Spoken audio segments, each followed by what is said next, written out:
Voilà la Miss, une fois remontée. Désolé pour la mauvaise qualité de la cuisson. Salut à tous, c'est Corélis. Aujourd'hui on se retrouve pour ma toute première vidéo. Alors ce sera la vidéo de ma toute première full custo. Comme vous pouvez le voir, je pars sur la base d'une Pulips Nomiku que j'ai acheté en brocante à côté de chez moi. C'est magnifique, c'est ce qui m'a permis de me remettre dans les dolls et d'enfin commencer mon rêve qui est la full custo de Pulip. Ça fait des années que je voulais tester la full custo.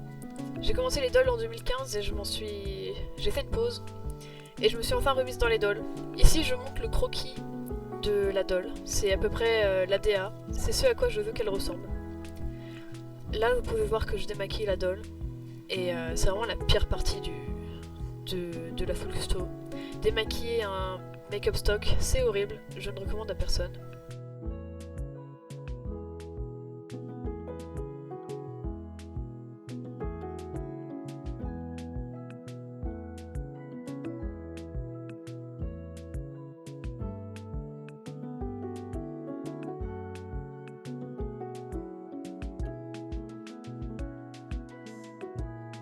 Là, on voit le papier à poncer que j'utilise. 240 c'est beaucoup trop gros comme grain, je recommande pas. Mais bon, c'était ma toute première custo. J'apprends mes erreurs, surtout j'avais pas grand chose comme matériel. Enfin, je faisais avec ce que j'avais. Je ne recommande pas de poncer une doll avec un grain plus gros que 400 car ça peut vraiment laisser des traces et c'est horrible. Donc là, on voit que je marque où est-ce que je veux sculpter la bouche de ma doll. C'est quelque chose que j'ai fait une fois pour ma première FT que je n'ai plus jamais refait après. Alors j'utilise une ponceuse à verre que j'ai achetée à Action. Elle m'a coûté un peu moins de 5 €. Et franchement elle fait le taf, mais j'aimerais bien un upgrade avec une Dremel dans le futur. Aïe, aïe, le chat. J'aimerais bien un upgrade avec une Dremel dans le futur, mais ça coûte assez cher. Donc pour l'instant je reste avec ma petite ponceuse, elle fait le taf.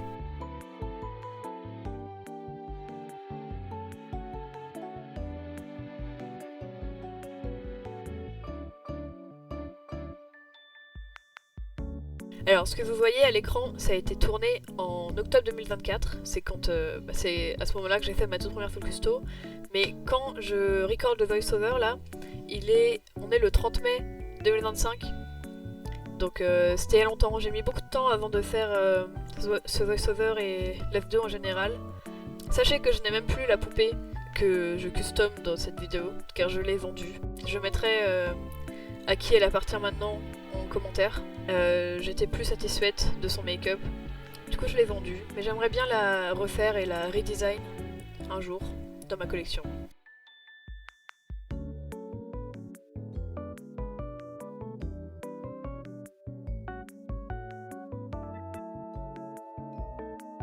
Et du coup là je vais montrer le sculpte une fois terminé.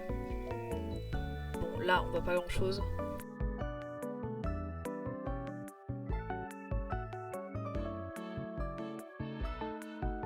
Mais franchement j'aime bien son nez. Les lèvres aussi ça va. C'est pas mon meilleur sculpte mais pour une première fois je trouve qu'il est vraiment pas mal. Et après bien sûr on peut toujours poncer, on peut toujours fignoler. Mais là c'était ma FC, ma première Pulip, du coup je me suis pas trop pris la tête. Là je vais spray la doll avec du MSC. Alors je tiens à dire qu'il faut jamais utiliser du MSC en intérieur, c'est vraiment super toxique et ça peut vous ruiner vos poumons. Une fois que j'ai terminé de spray la doll, je la laisse dans sa petite boîte pendant une demi-heure, 1h30 à peu près. Des fois un peu plus longtemps, ça dépend. Alors là je commence le make-up. Ce que je ne savais pas à ce moment-là, c'est que les couleurs que j'utilise n'allaient pas ressortir à la lumière du jour comme elles ressortent en dessous de ma lampe de bureau qui est super jaune. Donc c'est à dire que là, le blush il a l'air ok, mais quand je me suis levée le matin et que j'ai regardé la doll, son blush était fluorescent.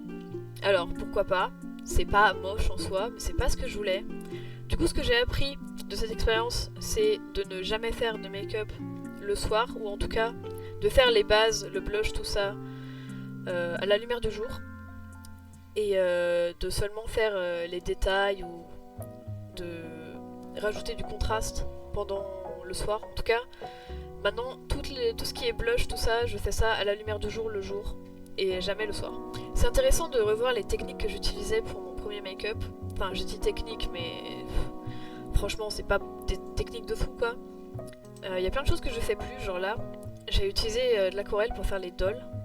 What? Genre là, j'ai utilisé de l'aquarelle pour faire les lèvres. C'est quelque chose que j'ai fait une fois sur cette doll, puis que je n'ai jamais refait, sauf pour ma dernière commission, car fallait que je fasse des lèvres rouges avec les pastels, c'est juste impossible. Du coup, j'ai fait avec de l'aquarelle, mais c'est franchement super galère.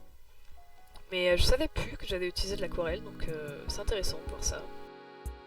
Aussi, ce make-up, je n'ai pas utilisé de référence, c'est-à-dire que tout vient de mon esprit, à part le trait en dessous des yeux, ça je l'ai copié de chez Nendolls. Voilà, pépite, Sexto, c'est vraiment magnifique. Mais sinon, à part ça, j'ai utilisé aucune référence, que ce soit de la vraie vie ou de doll, car j'en avais pas forcément besoin. J'ai fait ça un peu, pas à l'arrache, mais j'avais fait un petit croquis, mais on voyait pas vraiment le make-up sur le croquis. Du coup, j'ai fait ça au feeling, et j'aime beaucoup le rendu.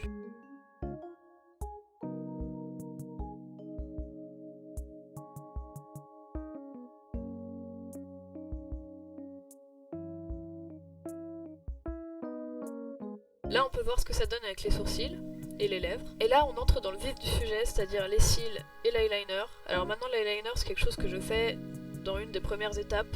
Une fois que j'ai fait le blush et le fard à paupières avec les pastels, là, je fais l'eyeliner et les cils, car c'est une grande partie de mon style. Et si c'est pas absolument parfait comme je le veux, je vais pas aimer la custo, du coup je le fais dans une des premières étapes du coup. Par contre, les sourcils, c'est toujours quelque chose que je fais en dernier, car je déteste ça et ça me stresse de fou. Du coup c'est vraiment la dernière étape. Mais sinon les cils c'est vraiment mon étape préférée, j'adore faire ça. Et du coup je vous laisse avec la moi du passé qui va vous expliquer son processus pour les paupières et le gloss. Donc là j'ai terminé son make-up. J'ai glossé les lèvres. C'était compliqué hein, le gloss. J'en ai mis partout, je sais pas si ça se voit à la cam. Elle a une petite brillance en dessous des lèvres. Parce que j'en ai foutu partout, j'ai essayé de rattraper ça. Très compliqué. Là j'attends que ces paupières sèchent. Je les ai faites à la peinture acrylique, au vernis. Là j'ai mis du gloss par dessus. Très compliqué hein, les paupières. J'ai cru que j'arriverais jamais. Parce que le noir était jamais assez sombre avec la peinture. Du coup j'ai mis du vernis. C'était chiant. Mais là je crois que ça va fonctionner. Du coup j'attends que ça sèche pour pouvoir la remonter. Et j'ai trop hâte de voir. Du coup voilà la miss. Une fois remontée. Alors, quand j'aurai reçu des eyes, je compte lui faire des eyes moi-même en fait. J'ai acheté des cabochons. Du coup, elle va évidemment changer d'eyes. C'est juste les eyeships stock de la Snomiku. Bon, après, ils les vendent pas mal. Hein. Enfin, j'aime pas trop le look des eyeships stock en fait. Surtout ceux-là. Mais, ouais, du coup, elle aura des eyes jaunes en mode œil de chat. Et aussi je compte lui changer ses faux cils parce qu'il fait un peu n'importe quoi cela, je sais pas si ça se voit. Mais ouais. Mais j'ai fait ce que j'avais, j'ai déjà commandé des faux cils sur AliExpress. Donc j'attends de les recevoir.